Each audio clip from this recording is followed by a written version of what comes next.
नमस्ते प्रणाम। आज हम ऐसे विषय पे चर्चा करने जा रहे हैं जो भारतीय समाज और राजनीति का एक बहुत बड़ा और महत्वपूर्ण सवाल है।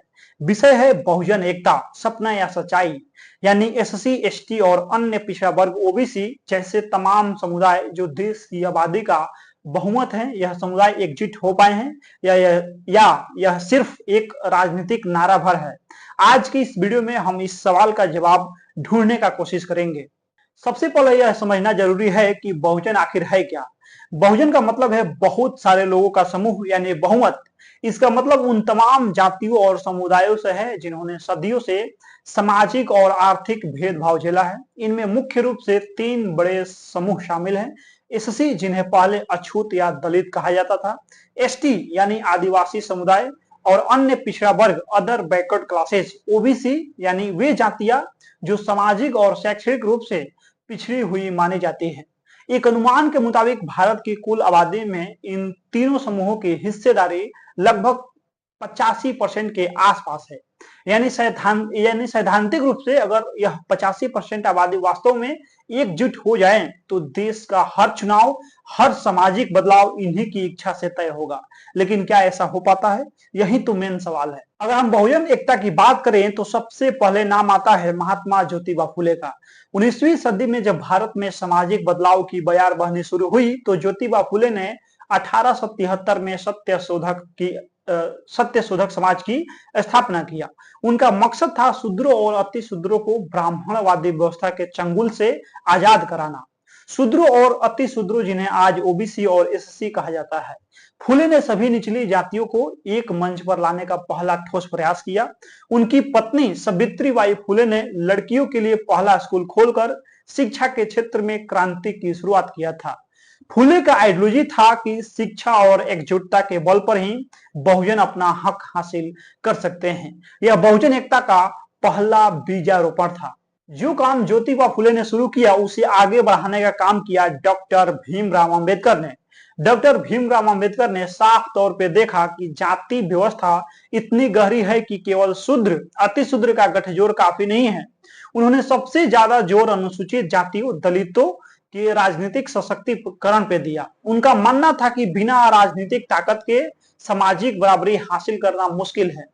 भीमराव अंबेडकर ने अखिल भारतीय दलित वर्ग फेडरेशन जैसे संगठन बनाए। हालांकि उनका फोकस मुख्य रूप से दलितों पर था। उन्होंने ओबीसी समुदायों को साथ लाने के लिए खास प्रयास नहीं किए, क्योंकि उनका मानना था कि ओबीसी जातियां खुद को दलितों से ऊपर समझती हैं और वे स्वर्णों की तरह व्यवहार कर सकती है। यही से बहुजन एकता के सामने पहली बड़ी चुनौती सामने आई। आजादी के बाद राजनीतिक सत्ता पर मोटे तौर पर उच्च जातियों का कब्जा रहा, लेकिन 1970 और 80 का दशक एक नई लहर लेकर आया। बिहार के मुख्यमंत्री कर्पूरी ठाकुर ने 1978 में ओबीसी के लिए सरकारी नौकरियों में एक बहुत बड़ा फैसला लिया, जिसे कर्पूरी फॉर्मूला के नाम से जाना जाता है।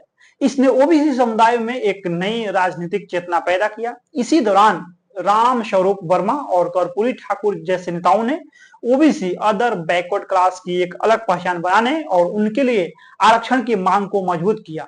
यह आंदोलन मुख्य रूप से पिछड़ी जातियों के सशक्तिकरण के इर्द गिर्द केंद्रित था। इसने एक तरफ तो ओबीसी को जागरूक किया, लेकिन दूसरी तरफ इसने दलितों और ओबीसी के बीच की खाई को और गहरा करने का काम भी किया, क्योंकि अब संघर्ष सिर्फ सवर्णों के खिलाफ नहीं बल्कि सीमित संसाधनों के लिए अलग अलग पिछड़े समूहों के बीच भी होने लगा। अब हम आते हैं बहुजन एकता के सबसे महत्वपूर्ण पैरोकार मान्यवर काशीराम के पास।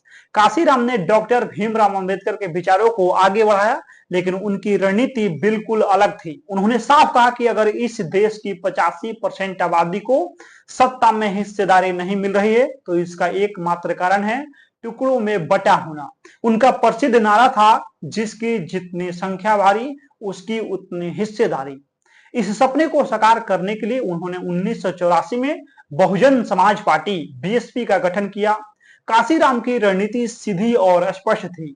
एससी, एसटी, ओबीसी और रिलीजियस माइनॉरिटी, खासकर मुसलमानों को एक साथ लाकर एक ऐसा राजनीतिक ब्लॉक बनाना जो सत्ता पे कब्जा कर सके। उन्होंने इसे बहुजन समाज का नाम दिया। काशीराम की रणनीति ने काम किया। 1990 के दशक में बीएसपी उत्तर प्रदेश जैसे सबसे बड़े राज्य में एक ताकतवर पार्टी के रूप में उभरी। 1993 में बीएसपी ने समाजवादी पार्टी एसपी के साथ गठबंधन कर सरकार बनाई।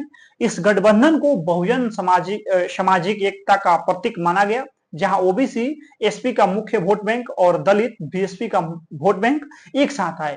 1995 में बीएसपी की नेता मायावती ने पहली बार मुख्यमंत्री की कुर्सी संभाली।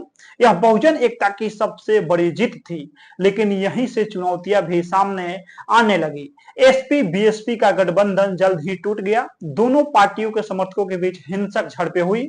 यह साफ हो गया कि राजनीतिक दलों का गठबंधन जमीनी स्तर पे सामाजिक एकता की गारंटी नहीं है।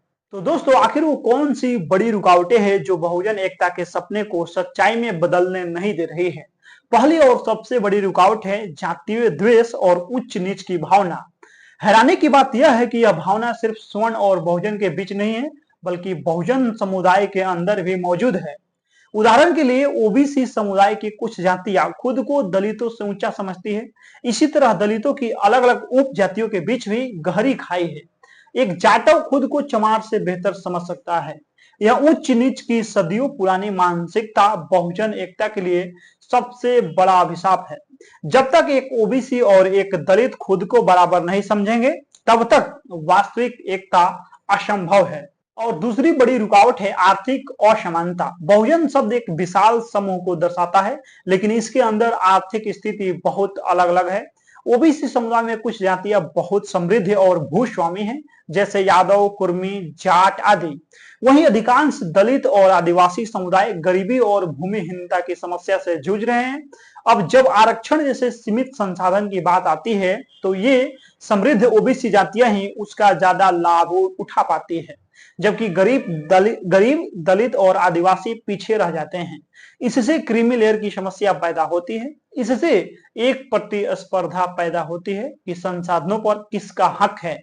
इस आर्थिक प्रतिस्पर्धा के कारण एकता बनाना मुश्किल हो जाता है। और तीसरी सबसे बड़ी बाधा है राजनीतिक दलों की स्वार्थपूर्ण रणनीति।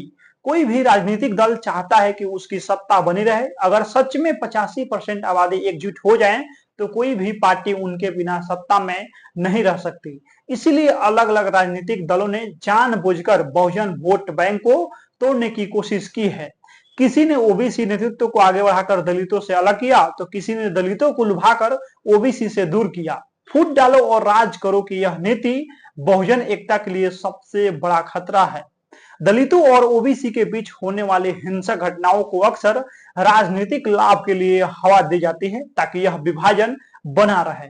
चौथी बड़ी चुनौती है सामाजिक और सांस्कृतिक अलगाव। एससी, एसटी और ओबीसी समुदायों के रहन सहन, खान पान, रीति रिवाज और यहाँ तक कि देवी देवता भी अलग अलग है। उनकी सामूहिक स्मृतियां और ऐतिहासिक अनुभव भिन्न है। एक आदिवासी समुदाय का संघर्ष एक ग्रामीण दलित के संघर्ष से बिल्कुल अलग है। एक शहरी में ओबीसी युवा की चुनौतियां एक गरीब दलित युवा से भिन्न है, बिल्कुल भी अलग है। इस सांस्कृतिक और सामाजिक अलगाव के कारण एक साझा पहचान बनाना बहुत मुश्किल हो जाता है। केवल एक साझा दुश्मन, स्वर्ण वर्चस्व होने से ही अस्थायी एकता नहीं बनती। एक साझा सपना और साझा संस्कृति भी चाहिए होती है, जो अभी पूरी तरह से विकसित नहीं हुई है। अब तक हमने जो बातें सुनी, उससे लग सकता है कि बहुजन एकता एक सपना ही है, लेकिन ऐसा नहीं है। वक्त के साथ कुछ सकारात्मक बदलाव भी आए हैं। पहला बदलाव है शिक्षा का प्रसार। पिछले कुछ दशकों में बहुजन समुदायों के युवाओं में शिक्षा का स्तर बढ़ा है। शिक्षित युवा जाति की बजाय विकास और अवसर की बात करने लगे हैं। दूसरा बड़ा बदलाव लाया है सोशल मीडिया ने। अब एक दलित युवक और एक ओबीसी युवक आपस में सीधे जुड़ सकते हैं, अपनी समस्याएं साझा कर सकते हैं। ऑनलाइन प्लेटफॉर्म पर बहुजन एकता की चर्चा तेजी से बढ़ी है। तीसरा, राजनीतिक दल अब केवल एक जाति के वोट पर निर्भर नहीं रह सकते हैं। उन्हें सभी वर्गों को साथ लेकर चलना पड़ता है, जिसके कारण एक तरह का सामाजिक समीकरण बनाना जरूरी हो गया है। आज के राजनीतिक परिदृश्य में बहुजन एकता की स्थिति क्या है? सच यह है कि अब कोई भी पार्टी शुद्ध रूप से केवल दलित वोट या केवल ओबीसी वोट से जीत हासिल नहीं कर सकती है। भारतीय जनता पार्टी बीजेपी ने इसी समीकरण को पहचाना और सबका साथ सबका विकास के नारे के साथ दलितों और ओबीसी दोनों के बीच अपनी पैठ बनाने में काफी हद तक सफलता हासिल किया। उसने बहुजन वोट बैंक में दरार पैदा कर दी। दूसरी तरफ बीएसपी बहुजन समाज पार्टी और एसपी समाजवादी पार्टी जैसी पार्टियां अब मजबूत बहुजन गठजोड़ नहीं बना पा रही है। इसका मतलब यह नहीं है कि बहुजन एकता खत्म हो गई है, बल्कि इसका मतलब है कि अब यह एकता किसी एक पार्टी तक सीमित नहीं है। अलग अलग पार्टियां इसके अलग अलग हिस्सों को अपने पक्ष में करने की कोशिश कर रही है। तो दोस्तों, आखिर में सवाल यही बचता है कि भविष्य का रास्ता क्या है? क्या बहुजन एकता सच हो पाएगी? इसका जवाब है, यह पूरी तरह से सपना नहीं है और ना ही यह पूरी तरह से सच्चाई है। यह एक निरंतर चलने वाली प्रक्रिया है। वास्तविक एकता के लिए सिर्फ राजनीतिक गठजोड़ काफी नहीं है। जरूरत है कि दलित और ओबीसी समुदाय के बीच आपसी बातचीत बढ़नी चाहिए, एक दूसरे के दर्द को समझना चाहिए, सभी बहुजन समुदायों के गरीब तबके तक लाभ पहुंचाने पर जोर देना चाहिए ताकि क्रीमी लेयर का विरोध खत्म हो। नई पीढ़ी को जाति के उच्च नीच से ऊपर उठकर सोचना सिखाना होगा। केवल सवर्णों के विरोध के बजाय शिक्षा, रोजगार, स्वास्थ्य जैसे साझा विकास के मुद्दे पर एकजुट होना होगा। तो दोस्तों, आज के इस वीडियो से हमने यही सीखा कि बहुजन एकता एक सुंदर और जरूरी सपना है। यह सपना कभी कभी सच भी दिखता है, जैसे काशीराम के समय दिखा था, लेकिन सदियों पुराने सामाजिक विभाजन, आर्थिक असमानता और राजनीतिक स्वार्थ इस सपने को पूरी तरह सच होने से रोक देते हैं।